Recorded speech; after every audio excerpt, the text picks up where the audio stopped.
So here we are with another video today. In this video, we're going to mostly focus on removing all of the old struts, seeing, if there's anything unique along the way, I'll show that. But I want to remove the struts in this video, potentially look at the power steering and figure out what else I'm going to have to remove to do some of the other little repairs. Because I'm going to be waiting on the strut inserts apparently for a little bit, hopefully not too long. But right now Amazon says September. I don't want to wait till September to drive the car. So anyway, that's a whole nother point. What we're going to do is get the car up on jack stands, start breaking things down. Hopefully I don't find other things I really should be repairing. And we're just going to start down that whole path. So let's see where this video takes us and let's get going.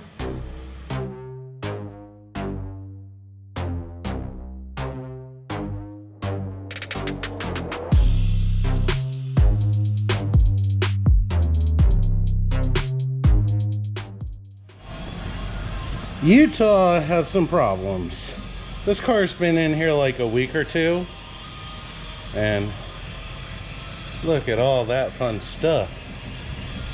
That thing, that is scattered around the car. I'm pretty sure it's one of the Black Widows I've seen just kind of roaming around this garage that, you see them when they're dead after they hit poison, but every time this thing comes in the garage, spiders just build nests all over the place.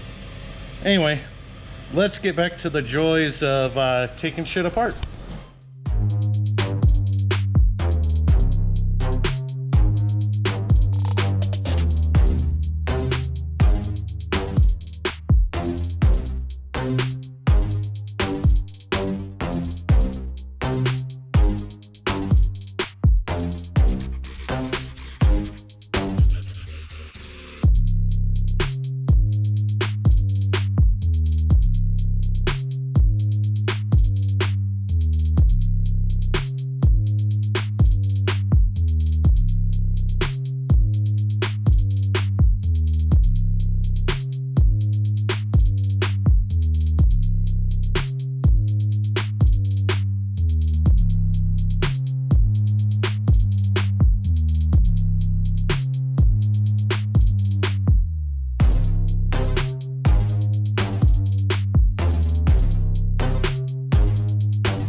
Well, quick update.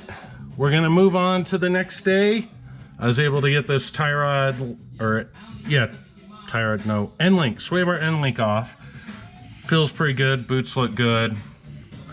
But these do not want to come off, so I'm wondering if they've never been off. So I'm gonna soak both sides with some lovely Seafoam Deep Creep and see how they want to behave tomorrow. So be right back.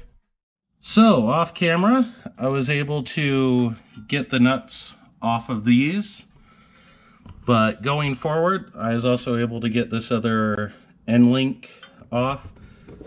Going forward, I'm going to disconnect the brakes because, as you can see, maybe, there we go. The brake line is attached to the rear struts in such a way that they don't come out just on their own. Like, I'd either have to find a way to get to the back here and cut out a notch to slide the brake line past it out here. But instead, I've decided, since I kind of want to paint the calipers and crap like that anyway, I'm just going to remove the brake lines all around the car and just take the rotor, or take these off. Then I'll probably actually look at replacing these rotors also, because they look like shit. Anyway, let's get to work.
one caliper and brakes off. The brake pads actually have a fair amount of meat, so maybe I'll just clean them up. I guess it depends on the price of new brake pads. But so yeah, this one is just about ready to come out. All I gotta do is the top part. But first, I'm gonna go through real quick and do the rest of the 3-wheel areas or hubs or struts or whatever the hell. Be right back.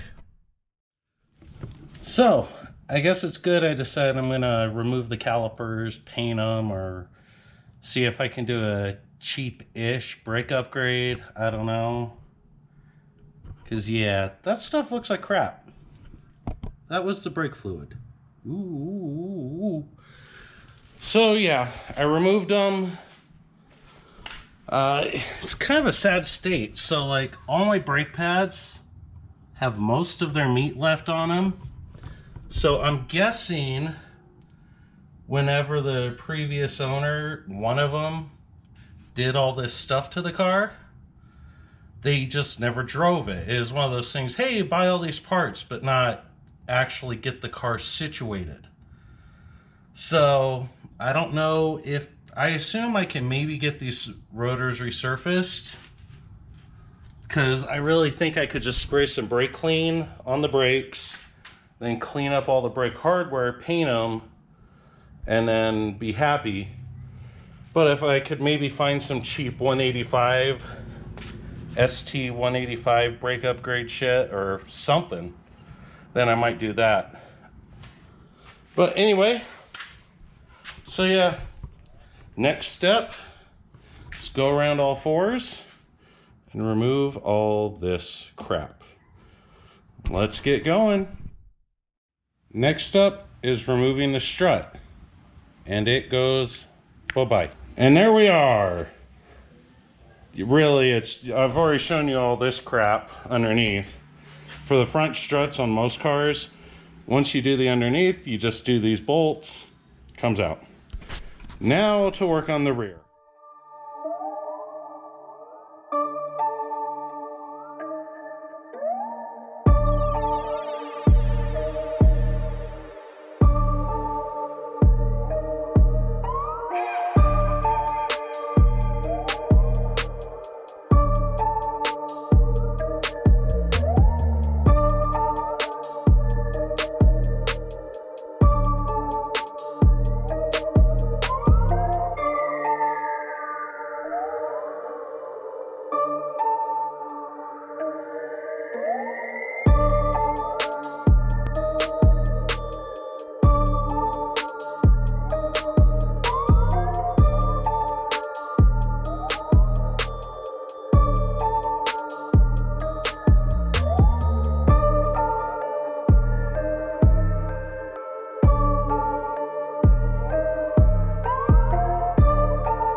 So, as you just saw me struggling, this is what I was fighting with. One, I wasn't familiar with the audio that the previous owner had put in. They decided to put a crap ton of expanding foam. I don't think any of that would have impacted the fact that this enclosure needed to be removed to undo the last strut bolt. This is the factory housing. That is just not the factory speaker. But just look at this joy. Whatever.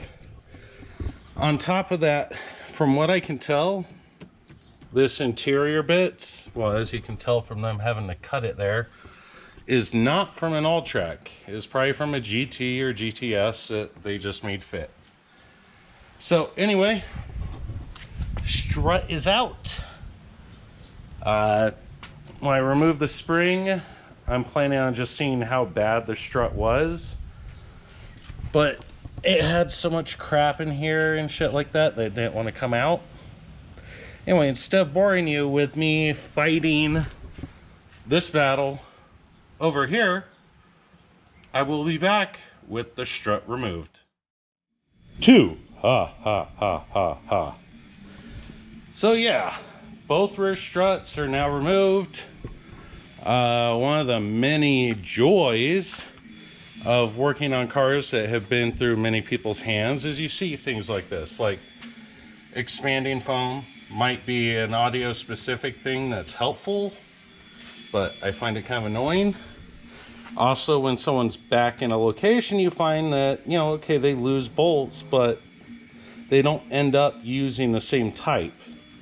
Like here's a random kind of 8, I think, but it doesn't match this one, which was a 10, and then this one was just kind of mangled and sent too far in, so I had to use 3 different tools to kind of sort of, you know, get that damn speaker box out. So things like that get annoying.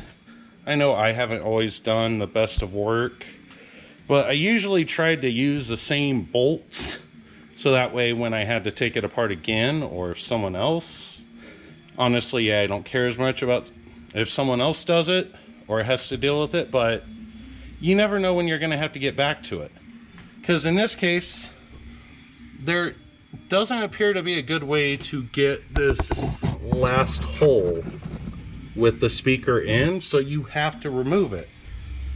You know, if you have any intention of keeping a car, you're gonna make it so, hey, I was back here, I did audio. Anyway, I'm rambling.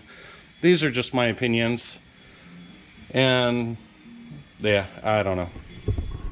But anywho, that is the end of this dismantling. I went a little further than just removing the struts because I've decided it was a good point to clean things, or not clean things, but like paint the calipers. I've also ordered some new rotors. I feel like the brake pads are fine, so I'm going to keep those.